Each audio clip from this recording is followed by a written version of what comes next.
Sir director Harish Shankar ఈ మధ్య mister Bachchan promotions లో అంటే జర్నలిస్టులు వచ్చి ఉన్నారు, వాళ్ళ పైన అంటే ఒక ఫైర్ అయ్యారు అని చెప్పేసి వార్తలు వస్తున్నాయి.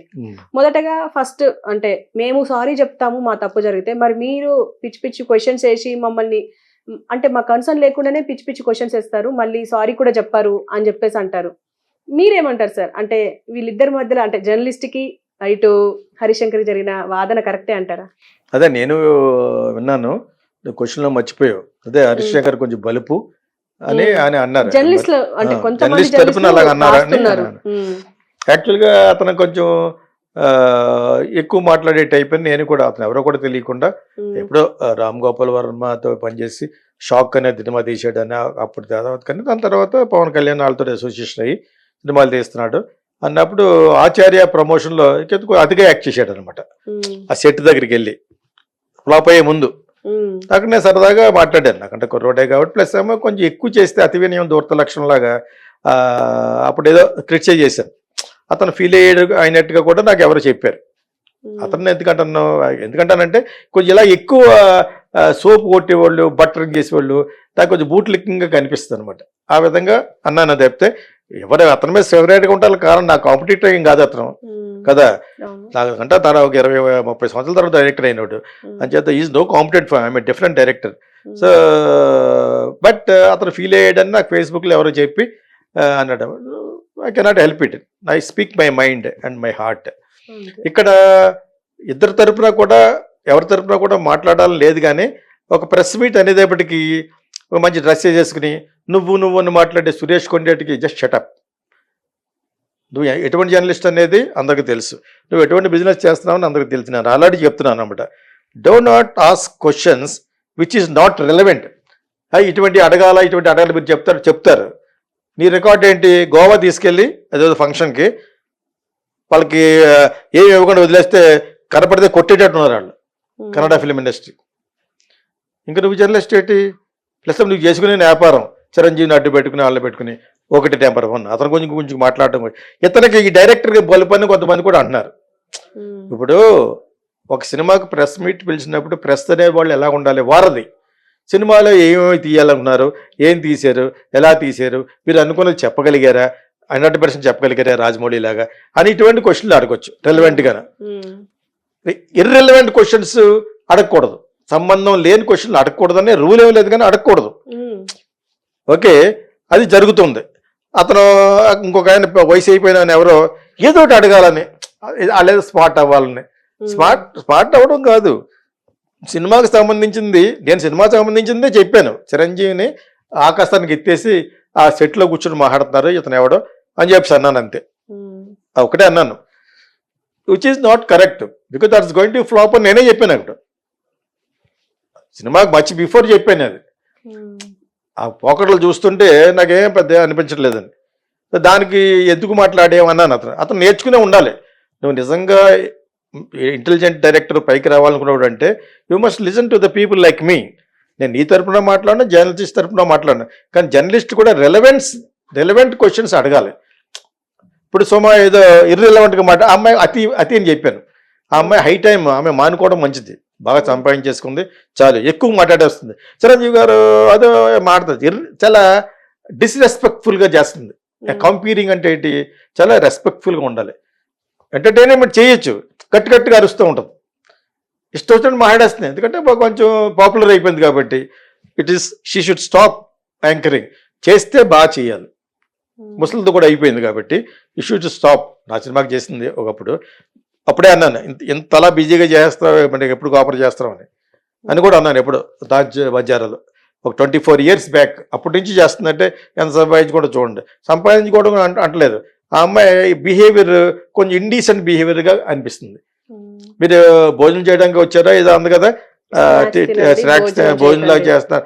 అయ్యా ఎందుకు తనకెందుకు, నువ్వు ఖర్చు పెడుతున్నావా, ప్రొడ్యూసర్ రమ్మన్నాడు, వచ్చారు, మాట్లాడతారు. తినరా ఇంకా, నువ్వు పెడితే తింటారు, మేమేం పెట్టాం, క్వశ్చన్లేసి వెళ్ళిపోండి, ఒక ఐటీ ఇస్తామని చెప్పుకోండి, ఐటీ ఇవ్వండి, ఒక సమోసానో అదని. చేయలేకపోతే నీకెందుకు మధ్య గొరిగింపుడు అంటే కామెడీగా అన్నారు. కామెడీ లేదు, బొంగు లేదు. Who the hell are you, you are just a comperer, you are just an anchor, you cannot exceed your limits. ఇది సభా మర్యాద.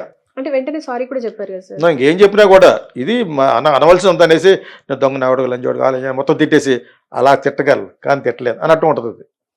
ఎవడు అన్నాడట ఐ కెన్ ఇది ఏది మొత్తం తిట్టేసి ఆ విధంగా తిట్టగలను కానీ నేను తిట్టను అన్నాడట. అంటే తిట్టేసినట్టే. ఇంక అవన్నీ పక్కన పెట్టండి. సభా మర్యాద అని ఒకటి ఉంటుంది. ఆ సభా మర్యాదను మెయింటైన్ చేయడానికి మెయిన్ ఎవరో anchor. What is anchor? Anchoring. You are anchoring between the audience and all the people on the dais. ఈ రెండు చేయగలగటమే కాంపీరింగ్ అండ్ యాంకరింగ్ అంటారు. Okay, that is what I teach in my film school also. నేను teach చేస్తుంటే విశాఖపట్నంలో number 1 anchors today. అదేమైనప్పుడు ఒక అమ్మాయి బాంబేలో వెళ్ళిపోయింది. వాళ్ళకి 3 భాషలు రావాలి మినిమం చెప్తాను అనమాట. Mother tongue, Hindi, English. So దానికి మేనేజ్మెంట్ ఉంటుంది, స్టేజ్ మేనేజ్మెంట్. సో అవి ఏది తెలియని వాళ్ళు ఎవరు ఇటు సినిమా వాళ్ళకి సరిగ్గా తెలియట్లేదు. ఇక్కడ వచ్చే జర్నలిస్టులు ఉన్నారు. కింద చెప్పాను సురేష్ కొండ నేను తిట్టాను. నీకు ఒక క్యారెక్టర్ మెయింటైన్ చేసుకో బాబు. అందులో ఉన్న మీరు ఒక క్యారెక్టర్ మెయింటైన్ చేసుకోకండి. చేసుకున్న తర్వాత అప్పుడు రెలవెంట్ క్వశ్చన్లు అడగాలి. ఏ క్వశ్చన్లు అడగకూడదని చెప్పలేను కానీ రెలవెంట్గా అడగండి. నువ్వు పోయిన సినిమాలో ఇదే ప్రామిస్ చేశారండి, ఏమీ లేదు, అదేవిధంగా ఈ మిస్టర్ బచ్చన్లో కూడా ఉండదా అని అడగచ్చు. ఎందుకు ఉండదు, ఎలా ఉంటుందో చూసిన తర్వాత మీరే చెప్తారన్నా అలా చెప్తాడు. రవితేజ్ ఏం చెప్తాడు, డైరెక్టర్ ఏం చెప్తాడు. Director is the captain of the ship కాబట్టి he has got all the right. అంతే కదా మరి, అతను చెప్పాలి. ఇది ప్రతిసారి ఏదో ఒకటి అడగాలి. పోయినసారి మన జర్నలిస్టులు అన్నాడు కాబట్టి ఇప్పుడు ఏదో అడగాలి. ఆ కక్షపూరితంగా అన్నారు ఇంకో మొత్తం చూసేవాళ్ళకి బాగుంటలేదు.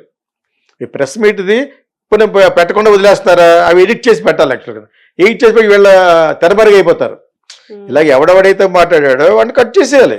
ఈ యూట్యూబ్ వాళ్ళు అందరూ ఎప్పుడైతే కట్ చేశారో వాళ్ళకి వాల్యూ పోతుంది. అప్పుడు రెలవెంట్ క్వశ్చన్లు, రెలవెంట్ ప్రెస్ మీట్ జరిగితే ఆ సినిమాకి సంబంధించిన క్వశ్చన్లు అడగొచ్చు. మీరు సినిమాకి సంబంధించింది అడగొచ్చు.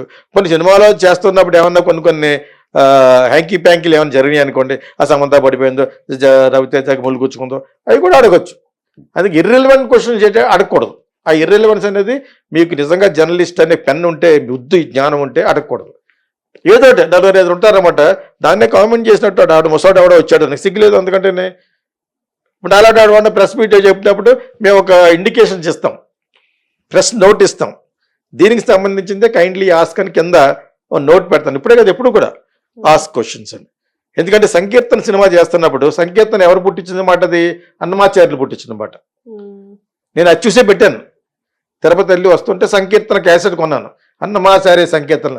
అబ్బా ఇంత మంచి పాట ఏంటంటే అతను తన్మయంతో 36,000 పాటలు రాసి పాడాయట. మనకు దొరికిన 13,000. అయ్యి బాబు ఈ టైటిల్ ఎలా మిస్ చేయని పెట్టాను. అర్థమైందా? ఈ సినిమా చూసేటప్పటికి లవ్ సంకీర్తన, అది లవ్. ఆ అమ్మాయిని చూసి ఎక్కువ పాటలు రాసేవాడు నాగార్జున. ఇది మెడ్రాస్లో ప్రెస్ మీట్ పెట్టాం ఆ సవేరా హోటల్లో. అప్పుడు కాగడా శర్మ గారు వీళ్ళందరూ ఉన్నారు. కాగడా శర్మ వీళ్ళందరికంటే 100 రెట్లు పవర్ఫుల్. కాగడా ఫ్యాక్ట్స్ రాసేవాడు అనమాట, తెల్లగా ఉండేవాడు ఆయన. విఏకే రంగారావు గారని ఇప్పుడు కూడా ఉన్నట్టున్నారు. ఆయన ఆడియో గురించి రాసేయడానికి ఆయనే ఇండియాలో. అందరు మెడ్రాసే కదా, వీళ్ళందరూ వచ్చారు. విఏకే రంగారావు గారు మైక్ తీసుకుని డైరెక్టర్కి ఒక క్వశ్చన్ అని చెప్పి దీనికి కుర్రోడిని ఆ పాటలు చూపించాం. అప్పుడు పాటలు చూపించి కాగడా శర్మ గారు అందరూ లెక్ చేసి, నువ్వు విశ్వనాథ్ శిష్యుడే కానీ విశ్వనాథ్ గారు గురువులా తీసే సినిమా అన్నాడు. అంటే అదుర్తి సుబ్బారావు గారు మోగ మనసులు ఇన్ని ఉన్నాయి కదా, కృష్ణ గారిని ఇంట్రడ్యూస్ చేసిన డైరెక్టర్. ఎందుకు అలాగన్నారంటే గోదావరిని నన్ను చాలా బాగా చూపించు, వయ్యారాల గౌతమి అని ఏదో అన్నాడు. అది అయిపోయిన తర్వాత వివేక రంగారావు గారు పాటల మీద రాసి, ఆయన కదా ఆయన గౌరవమైన వ్యక్తి, పెద్ద కుటుంబం నుంచి వచ్చిన జర్నలిస్ట్ ఆయన. ఆ వివేక రంగారావు గారు దీనికి సంబంధంగా చెప్తున్నాను నేను. సంకీర్తన అనేది ఇది ఆ సంకీర్తన కాదు, అన్నమాచార్య అనుకున్న సంకీర్తన కాదు, ఇది మీరు లవ్ మీద చేసిన సంకీర్తన అని ముందుగా చెప్తే బెటర్ అండి అన్నారు. అంతే. అర్జున్ రావు గారు అన్న ఆయన నాకు పిఆర్ఓ లేరప్పుడు, ఆయన చాలా సీనియర్ మోస్ట్. ఈ కాగడా సర్వులు అందరూ నువ్వెవడో మాకు చెప్పడానికి, ఇది ప్రెస్ మీట్ మాకు తెలీదా అని చెప్పేసి పెద్ద గొడవ, ముఖం ఎంత అయిపోయింది. తర్వాత అందరూ ఆ క్యాసెట్లు, అప్పటికి క్యాసెట్ మీద నా సంతకం అడుగుతున్నారు. చాలా బాగున్నాయి పాటలు, బాగుంటాయి, మీ అందరికి తెలిసే ఉంటుంది. సో అప్పుడు ఈయన కూడా వచ్చేటప్పుడు నేను సారీ చెప్పాను, ఇలా ఇంత రప్చర్ అవుతుందని తెలియదు సార్ అంటే, నో ప్రాబ్లం వెళ్ళిపోయాడు ముందే. ఆయన తిరగబడిపోయారు కాగడా శర్మ, అర్జున్ రావు గారు కూడా అలా ఉండిపోయాడు. ఆయన పిఆర్ఓ, ఆయన యాక్చువల్ తక్కువ మాట్లాడతారు కానీ చాలా సీనియర్ మోస్ట్. మొత్తం ఇప్పుడు చిరంజీవి సినిమాలు, విశ్వనాథ్ గారి సినిమాలు, పెద్ద పెద్ద సినిమాలు ఆయనే. నేను నా సినిమాలు అందరూ పెద్ద పెద్ద టెక్నీషియన్స్ పెద్ద పెద్ద వాళ్ళు ఉండేవారు. ఇలా రాజా, నివాస్, పెద్ద పెద్ద వాళ్ళు, తరణి, మీకు అర్థమైనప్పుడు మీకు. సో అక్కడ ఇప్పుడు ఎందుకు అడిగాడు, రెలవెంట్ కాని క్వశ్చన్ అడిగాడు. యాక్చువల్లీ రెలవెంట్ కాదు సంకీర్తన అనేది. అన్నమాచార్యులు వారి సంకీర్తనలు ఎవరు పాడారు? శోభరాజ్ పాడారు. ఇప్పుడు ఉన్నారు ఆవిడ సినిమాకి పనికిరానని రాలేదు కానీ చాలా బాగా పాడతారు. అదేందా, నేను ఆవిడ క్యాసెట్ చూశాను. అన్నమయ్య సంకీర్తన ఎంత మంచి పేరు నీకు ఎలా దొరికింది అన్నాడు విశ్వనాథ్ గారు. సో దానికి సంబంధించింది అడగాలి కానీ నువ్వు దానికి సంబంధించింది కాంది అడిగేవని వివేక రంగవరం మీద దుమ్మెది. కానీ ఆయనకి సంబంధించింది అది. వీళ్ళ కూడా తెలుసుకోండి జర్నలిస్టులు, సంబంధం లేని ఆ డైరెక్టర్ ఏదో అందామని దురుద్దేశంతో వెళ్ళి ఆ సినిమాకి బ్యాడ్ వచ్చేటట్టుగా ఎందుకు చేస్తారు? కోట్లు పెట్టి నువ్వు ఎంత కింద కూర్చున్న వాళ్ళు లక్షలకు కూడా సరిపోరు వాళ్ళు. ఈడ్స్ తంతే యాగాన్ లేని వాళ్ళు. మీరు వయ్యారి టాక్ లేదు అలాగ అన్నాను అనుకోకూడదు. Your talking like that. Director చెప్పిన దాంట్లో కరెక్ట్ ఉంది. అసందర్భమైన పేలాపనలు వద్దు, అసందర్భమైన క్వశ్చన్లు అడగద్దు, ఇర్రెలవెంట్ క్వశ్చన్లు అడగద్దు అని తప్పే ఉంది. ప్రతి సినిమాలోనూ ఏదో విధంగా అడిగి బ్యాడ్ చేసి ఆల్రెడీ అతనికి పాపం కొంచెం టెంపర్మెంట్ ఉన్న డైరెక్టర్ అనుకుంటా. మరి అందరూ మీద పడుతుంటే టెంపర్మెంట్ రాకుండా చేస్తాడు. మొన్నటి వరకు ఆ చోటకి అడిగితే గొడవపడ్డాడు, ఆ కెమెరామెన్తో గొడవపడ్డారు. అది అనవసరమైన గొడవ యాక్చువల్గాను. దాన్ని ఎవడో క్వశ్చన్ అడిగితే పక్కన పెట్టని చెప్పాను. ఎందుకే ఎన్ని పర్సనల్ విషయాలు. నేను ఎందుకన్నానంటే చిరంజీవి లాంటి మెగాస్టార్ని కూర్చోబెట్టి ఇద్దరు పొగిడేస్తున్నాడు. అది నాకు కొంచెం హాస్యాస్పదంగా అనిపించింది. నాకు దురద వచ్చేస్తూ ఉంటుంది అనమాట. ఏమన్నా నన్ను అసందర్భంగా పొగిడేస్తూ ఉంటాను. దాని గురించి అన్నాను తప్పితే ఇతని మీద ఎందుకు ఉంటుంది నాకు. ఇతను వెనక మన డైరెక్టర్ అయినాడు, కొన్ని మంచి వాళ్ళు తీసాడు పవన్ కళ్యాణ్ గురించి, దట్స్ ఆల్. అంతేగాని అతని మీద స్పెషల్గా మనకి ఫోకస్గా ఎందుకు ఉంటుంది. ఇక్కడ అతనే కరెక్ట్, అతను అంటే కరెక్ట్, కానీ చెప్పే విధంగా చెప్పాలి. ఇప్పుడు నుంచి చెప్తున్నాను, ఎవరన్నా ప్రెస్ మీట్ కానీ ప్రమోషనల్ మీట్ కానీ ప్రెస్కి పిలిచినప్పుడు గివ్ ఏ ప్రెస్ నోట్ ఇస్తూ ఉంటారు. అందులో కింద పెట్టండి note, please ask only relevant questions, do not ask personal questions and don't talk non sense అని పెట్టండి. ఇలా మాట్లాడేవాడు ఉంటే ఈ ఎవరంటారు బౌన్సర్లు ఉంటారు కదా, our bouncers are there for a security purpose. వాళ్ళు మిమ్మల్ని స్లోగా పంపిస్తారు, వినకపోతే మెడపిచ్చి గంటేస్తారని కింద నోటు పెట్టండి. అప్పుడు రిలవెంట్ క్వశ్చన్లు అడుగుతారు. అంటే మీరు జర్నలిస్ట్ అని చెప్పేసి పెద్ద జర్నలిస్ట్ అంటే పెద్ద పెద్ద పెద్ద ఎడ్యుకేటెడ్ లెవెల్లో మాట్లాడుతున్నారు. అక్కడ ఒక్కడ ఇంగ్లీష్ సరిగ్గా మాట్లాడాడు సురేష్, నాకు తెలుసు అతను. ఇంగ్లీష్ ఎందుకు నీకు? తెలుగు సినిమా జరుగుతుంది, తెలుగులో మాట్లాడు. Are you representing Hindu, are you representing Indian Express? నీకు ఇంగ్లీష్ ఎందుకు? తెలుగులో మాట్లాడలేబట్టి. నేను చాలాసార్లు చెప్తా ఉన్నాను, ఇలాగ ఏదో ఒక రోజు గొడవ జరుగుద్ది అప్పుడు మాట్లాడదామని మాట్లాడుకున్నాను. యాక్చువల్గా కొంతమంది చాలా సైలెంట్గా ఉంటారు. 90% పీపుల్ ఆర్ సైలెంట్ ఎందుకు? మాట్లాడచ్చు. మాట్లాడే ఇద్దరు ముగ్గురు ఇది nonsensical questions, nonsense, nothing but nonsense. వాళ్ళు ఏదో ఫేమస్ అవ్వడం కోసం నువ్వు అని మాట్లాడతాడు ఈడు అని చెప్పేసి ఒక అమ్మాయి నాకు ఫోన్ చేసింది సురేష్ కొండెట్టి గురించి. నీకు నువ్వేనే చనువు ఉందా అమ్మాయితోటి? హెల్ అయ్యూ మెన్, అదే బొమ్మ నుంచి వచ్చి ఉండదు లేదా పెద్ద నువ్వు ఆ టైంలో మాడుతున్నాడు. నీకు అంత ఉందట నీకు. ఫస్ట్ నీ క్యారెక్టర్ని మెయింటైన్ చేసుకో. సురేష్ కొండేటి లాంటి వాళ్ళకి చెప్తున్నాను, నువ్వని మాడతావు. నువ్వు respect the actor, respect the director, respect the heroines. అమ్మాయి అయినంత మాత్రం నువ్వని మాట్లాడతావు. నీకంటే చిన్నదనే మాత్రాన ఎవడన్నా నీ పెళ్ళానంటే బాగున్నావా అన్నాడు, ఏమంటావు నీకు? అందరూ గుర్తుపెట్టుకోవాలి. ఇలా జరుగుద్దని తెలిసి నాకు ఏదో రోజు జరుగుద్ది. ఆ డైరెక్టర్ యొక్క ఆవేదనలో అర్థం ఉంది ఇక్కడ. That is what I sincerely feel. Because అతను సినిమాకి అతను బాగా రాయాలి, బాగా చేయాలి. మీరు యాక్చువల్గా మీరు వారధి between the audiences and film makers. అది పోయి పెరసలుగా కెలుక్కోటి పెట్టి పెరసలుగా కెలుక్కొట్టే సురేష్ కొట్టేటికే మరి గోవా తీసుకెళ్ళి అందరినీ వదిలేశాడు. కనబడితే కొడతారు వాళ్ళు. ప్లస్ చిరంజీవి తరపున మనిషిని అన్నట్టు వాళ్ళు వచ్చి స్టేట్మెంట్ ఇచ్చారు, ఏంటి మా ఒక్క సినిమా కూడా పిఆర్ఓ కాదని. సరిపోయిందా?